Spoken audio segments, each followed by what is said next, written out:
তাহলে এখন আমি যাচ্ছি, যেন ছোট ম্যাডাম জানতে না পেরে যায়। আচ্ছা তুমি যাও, কোনো দরকার হলে আমাকে বলো। স্যালারি তোমার ওটাই থাকবে, তোমার বাকি সব খরচা আমিই দেব, ঠিক আছে? হ্যাঁ। আর হ্যাঁ, এরকম বাড়ি আর তুমি কোথাও পাবে না। ঠিক বলেছেন আপনি ম্যাডাম।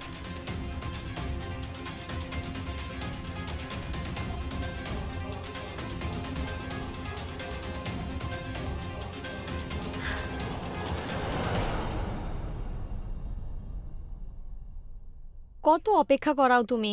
ব্যাপার হচ্ছে ছোট ম্যাডাম, আমাকে সবকিছু দেখতে হয় না। ঠিক আছে, চলো টাইম ওয়েস্ট করো না, এসো।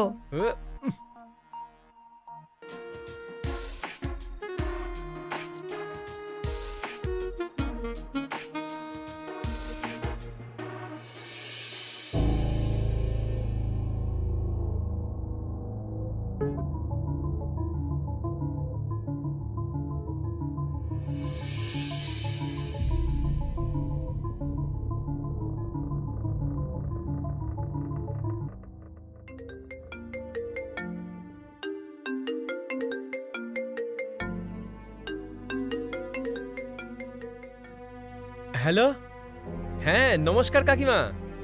হ্যাঁ হ্যাঁ, আমি রামু বলছি। হ্যাঁ হ্যাঁ, বলুন না কি ব্যাপার।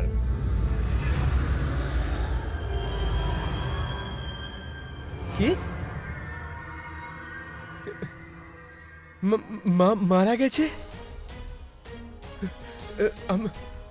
হ্যাঁ কাকি, আমি আসছি, শিগগিরই আসছি। হ্যাঁ।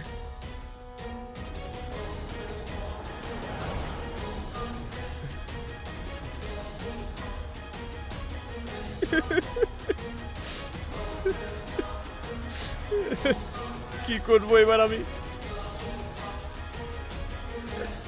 এইখানে আমায় কিছু ব্যবস্থা করে যেতে হবে। কাউকে না কাউকে আমাকে এখানে কাজে আনতেই হবে।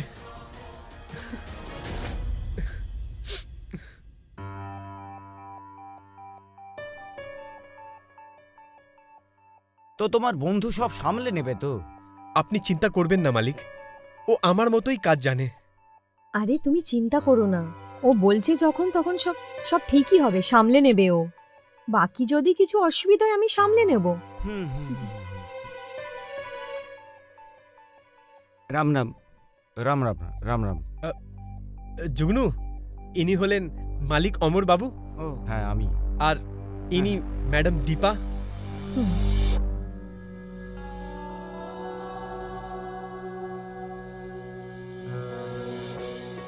হ্যাঁ, আর ইনি ছোট ম্যাডাম ত্রিশলা। হুম। খুব মন দিয়ে কাজ করো, ঠিক আছে? তুমি চিন্তা করো না, আমি সামলে নেব। মালিক, এবার আজ্ঞা দিন আমায়। যাও, চিন্তা করো না।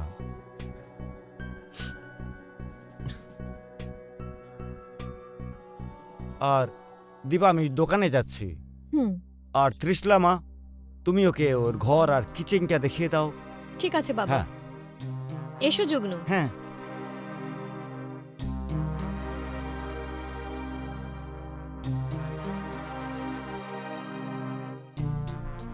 এইটা হচ্ছে কিচেন।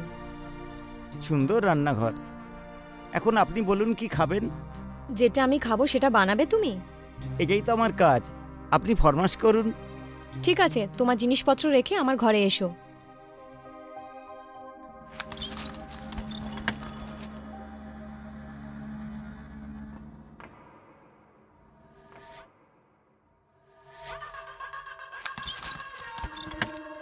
এবার আমাকে মালিশ করে দাও।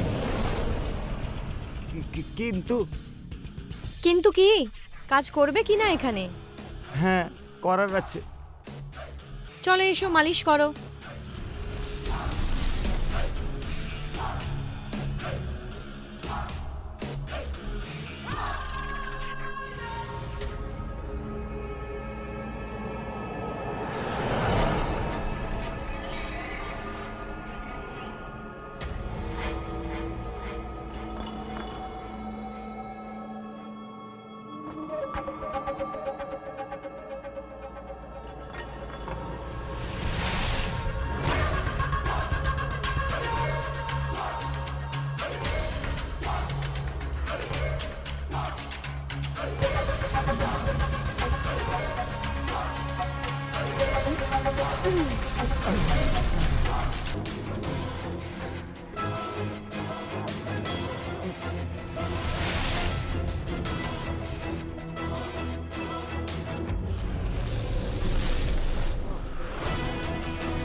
চা।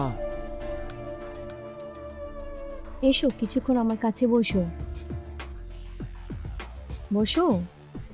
দেখো না, আজ পুরো শরীরটা ব্যথা করছে আমার। এসো একটু টিপে দাও।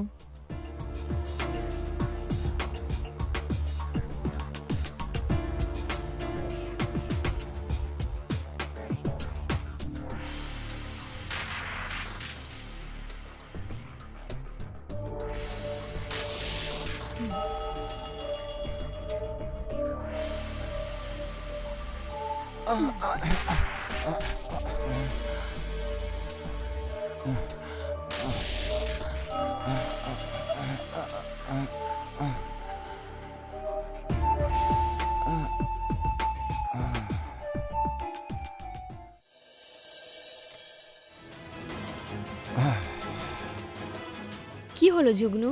আমি আপনার সঙ্গে কাল পর্যন্তই আছি যে, পরশু রামু এসে যাবে, তাই আপনার থেকে দূরে চলে যেতে হবে। তাহলে তুমি কি চাও? আমি তো এখানে থাকতে চাই, আপনার কাছে। আমিও তো সেটাই চাই। আর এমনিতেও রামুর বোধহয় আজকাল শক্তি কমে গেছে, আর আমার যেটা চাই সেটা তুমি আমাকে দিয়েই দিচ্ছ। আমি ওকে বলছি ও অন্য কোথাও কাজ ধরুক। ঠিক আছে, পরশুটা পরশু দেখা যাবে, এখন সময় নষ্ট করো না, চলো এসো।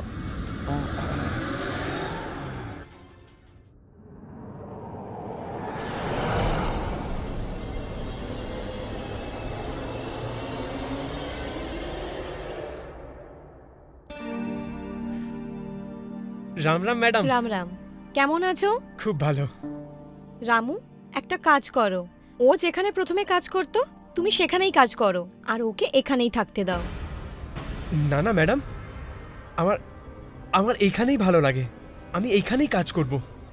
যুগ্নু, আমি তোমায় এখানে শুধু 12 দিনের জন্য রেখেছিলাম, তাও আমার মা মারা গেছিল সেই জন্য। এবার তুমি যদি চাও পুরো মাসের টাকা আমার থেকে নিয়ে নাও, কিন্তু তুমি তোমার পুরনো কাজে চলে যাও। না না, যেমন ছোট ম্যাডাম বলবেন আমি তাই করব। না, যেটা আমি বলছি সেটা করো তুমি। তুমি এই বাড়ির মালিক নাকি যে আমাকে হুকুম করছো? হ্যাঁ, আমি এখানকার মালিক। শালা আমার জিনিসে তুই হাত মারছিস, শালা ছাড়বো না আমি তোকে। দাঁড়া, ছাড়বো না আমি তোকে। এটা কি করছো তুমি? এটা আমার বাড়ি, এখানে শুধু আমার কথাই চলবে।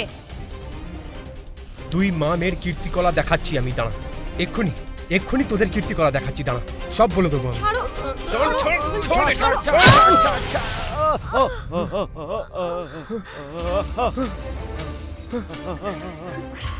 কি হয়েছে আমার মেয়ে? কি হলো?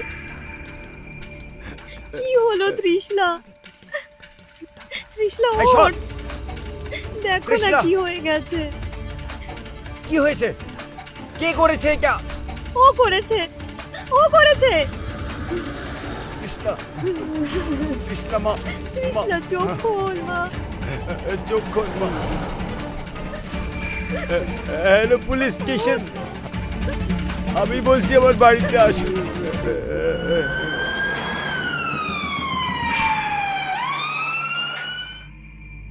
তৃষ্ণা মা। তৃষ্ণা। ইন্সপেক্টর সাহেব, নিয়ে যান ওই শয়তানটাকে, ওই মেরেছে আমার মেয়েকে। থানায় নিয়ে যাও একে।